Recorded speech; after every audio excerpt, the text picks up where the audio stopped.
एक medical college का स्थापना का काम अभी असम में जबरदस्त चल रहा है। और हमारा मेडिकल कॉलेज का साथ साथ हमने और एक सेक्टर में बहुत का एक मॉडल निर्माण किया। पहले स्क्रीनिंग होगा, दैट इज द एकदम जो लेवल 4 रहेगा। लेवल 2 में medical college will be the referral hospital. हमने कैंसर हॉस्पिटल का उद्घाटन 28 अप्रैल उद्घाटन किया। ये जो कैंसर हॉस्पिटल का हम लोग निर्माण कर रहा हूं, इसमें हमको टाटा ट्रस्ट भी मदद कर रहा है। राज्य सरकार 2/3 पैसा खर्चा कर रहा है, टाटा ट्रस्ट 1/3 पैसा खर्चा कर रहा है और बाकी भी CSR हम लोग पुल इन किया हूं और 7,000 करोड़ रुपया का निवेश में ये हॉस्पिटल बन रहा है। हमने अभी ये साल जापान बैंक से 4,000 करोड़ का लोन लिया हूं कि पूरा हमारा मेडिकल कॉलेज का जो ग्रिड है वो ग्रिड का साथ एक 300 बेडेड सुपर स्पेशलिटी हॉस्पिटल बने। और उस दिशा में भी हमारा काम शुरू हो गया है। तो हमने लोन मांगा था, उनको भी स्वीकृत कर चुका है और सुपर स्पेशलिटी हॉस्पिटल बनाने का काम भी शुरू हो जाएगा। हमारा नेशनल हेल्थ मिशन हो या सरकार हो, हम बहुत ही एग्रेसिव मूड में हेल्थ केयर को एक्सपांशन करने का कोशिश कर रहा हूं। जैसे प्रधानमंत्री जी ने जन आरोग्य या आयुष्मान भारत स्कीम को लॉन्च किया है। प्रधानमंत्री जन आरोग्य आयुष्मान भारत में जहां BPL पॉपुलेशन को कवर किया जाता है, नॉन BPL पॉपुलेशन को कवर करने के लिए हमने अटल अमृत अभियान स्कीम का शुरू किया है, कर चुका हूं। और ये स्कीम का अनुसार हर मरीज को व्यक्तिगत रूप से क्रिटिकल डिजीज में 2 लाख रुपया के लिए 2 लाख रुपया का मेडिकल कवरेज मिलते हैं। और ये अटल अमृत अभियान और आयुष्मान भारत दोनों को हम लोग मिला लेता हूं तो असम में medical insurance coverage is 92% of its population. तो 92% पॉपुलेशन को मेडिकल कवरेज मिलता है।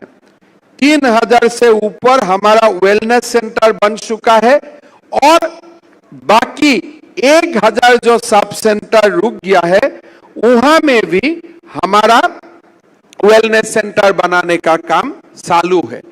मोबाइल मेडिकल सेंटर हो, चाय बागान में हॉस्पिटल बनाने का काम हो, पूरा असम में एक हमने हेल्थ केयर के लिए एक बहुत बड़ा जाल, हम अच्छा स्टेट माना जाता है और सारा स्टेटिस्टिक इसके लिए इंडिकेट करता है। 9 तारीख भारत का माननीय गृह मंत्री जी गुवाहाटी आएगा, इनफैक्ट गुवाहाटी मेडिकल कॉलेज आएगा। वहां में भी एक नया सुपर स्पेशलिटी को अभी हम लोग डिवाइड कर दिया हो मेडिकल कॉलेज में। खाली न्यूरोलॉजी और कार्डियोलॉजी के लिए ही एक सेंटर बनाया हूं जिसका उद्घाटन अमित शाह जी का कर कमल से होगा। फिर नेफ्रोलॉजी और यूरोलॉजी के लिए नेक्स्ट सुपर स्पेशलिटी हॉस्पिटल का काम शुरू हुआ है और बाकी 6 डिपार्टमेंट के लिए दूसरा हॉस्पिटल और सारे हॉस्पिटल का बेड कैपेसिटी ऑलमोस्ट 300 ईच। और आज गुवाहाटी मेडिकल कॉलेज हम लोग कम से कम 3.5 से 4,000 पेशेंट को हम लोग हर प्रतिदिन हम लोग ट्रीट करता हूं और ये एक बहुत बड़ा मेडिकल कॉलेज है। और आगे जाके ये मेडिकल कॉलेज का टोटल बेड स्ट्रेंथ 5,000 प्लस होने जा रहा है with our new cancer hospital. आज हमारा कैंसर हॉस्पिटल में अगर आप पेट सिटी दिखता है, पेट सिटी का साथ पेट MRI भी देखता है। तो पेट सिटी, पेट MRI दोनों पब्लिक हेल्थ सेक्टर में है और ये नहीं है कि खाली गुवाहाटी में है। 28 अप्रैल हम डिब्रूगढ़ में भी पेट सिटी सर्विस का शुरुआत कर दिया हूं। मेरा सपना है कि थोड़े दिन में असम में कैंसर केयर में प्रोटॉन थेरापी तक भी हम लोग पहुंच जाता हुआ। मेडिकल कॉलेजेस में स्टेट ऑफ आर्ट एमआरआई से लेके सारे अत्याधुनिक मशीन्स हैं। और सबसे जो बड़ा बात है, मेरा पास एक बहुत ही बड़ा डेडिकेटेड स्टैंडर्ड जो हेल्थ केयर है। मेरा सौभाग्य हुआ, दुर्भाग्य हुआ, जो भी हुआ, एक दिन बंगाल का इलेक्शन का समय मैं कलकत्ता का एक मेडिकल कॉलेज में जाना हुआ, इसलिए हमारे एक कार्यकर्ता को पत्थरबाजी हुआ, उनका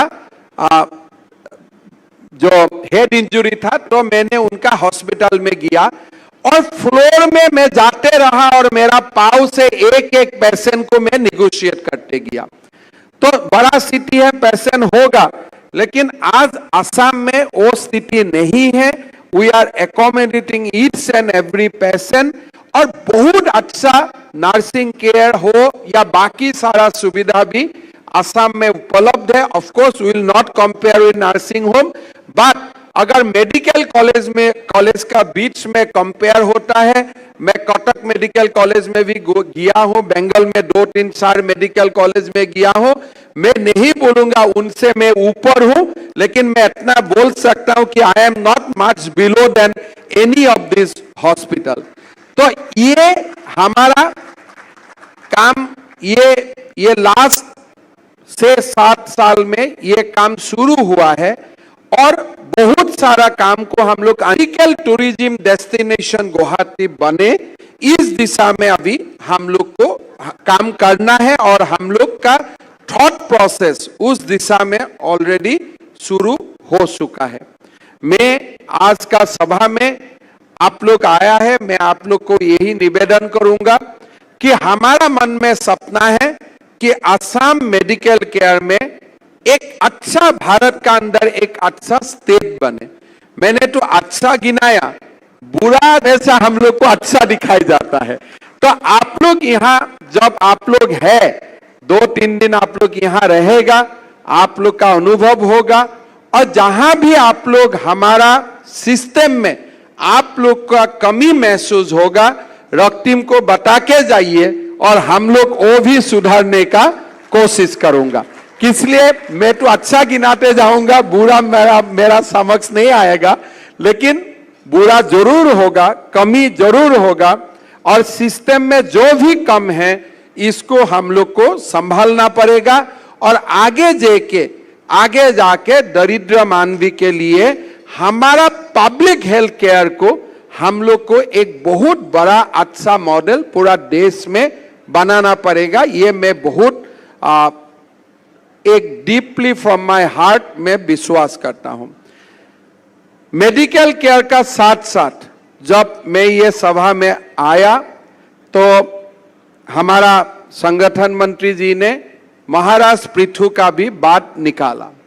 थोड़ा ही मैं असम का बात 2-3 अक्षर में या 2-3 शब्द में मैं बोल के मेरा वाणी को विराम देता हूं। ये जो हॉल है, ये हॉल आपने किसका नाम में नामांकित किया है? महाराज पृथु का। महाराज पृथु ने किसको डिफीट किया था? अलाउद्दीन खिलजी को। असम में स्वाधीनता का पहले या बिफोर ब्रिटिश एनेक्स असम, हमने असम में 17 टाइम्स आक्रांताओं को हमने परास्त किया था। अलाउद्दीन खिलजी से लेकर औरंगजेब तक पूरा 700 साल असम का ऊपर प्रहार हुआ।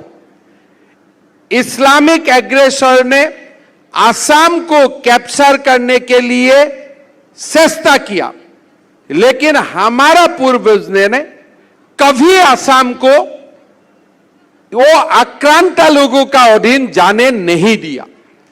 जो महाराज पृथु से जो सिलसिला शुरू हुआ, वो सिलसिला लासित बरफुकन तक चलते रहा और हमने औरंगजेब जैसा बच्चा को हमने हराया। ऐसे नहीं हराया, ठीक से हराया, मतलब ठीक से हराया। आज हम असम का, भारत का इतिहास में जो भी लोगों का बात करता हूं, एक इस्लामिक रेजिस्टेंस का बारे में हम लोग बात करता हूं कि कौन कितना प्रयास किया था औरंगजेब को रेजिस्ट करने के लिए। लेकिन मैं बहुत गौरव से बोलना चाहता हूं, हमारा जो पूर्वज ने किया, हमने रेजिस्ट नहीं किया, हमने डिफीट किया और असम का सीमाओं में आने वाले लोगों को नहीं दिया।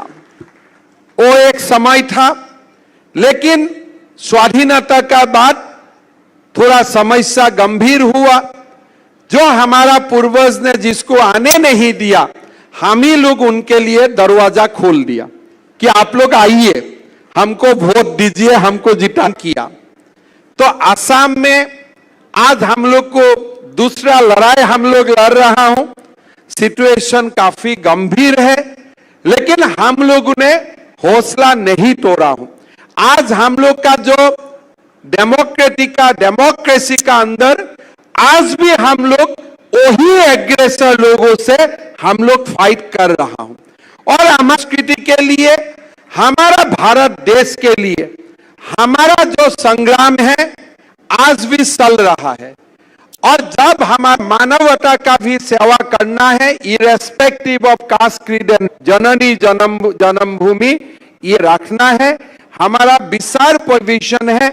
और मैं जाइए, सब लोग अपना देश के लिए काम कर रहा। वी आर वेजिंग ए में, जैसे यूपी हो, बिहार हो, जहां मैं विस्तार से बात करता हूं, किस लिए वो, तब हम लोग का कोई अस्तित्व नहीं है, फिर लड़ रहा हूं। आगे भी जो झंडा है हम इसको बुलंद कर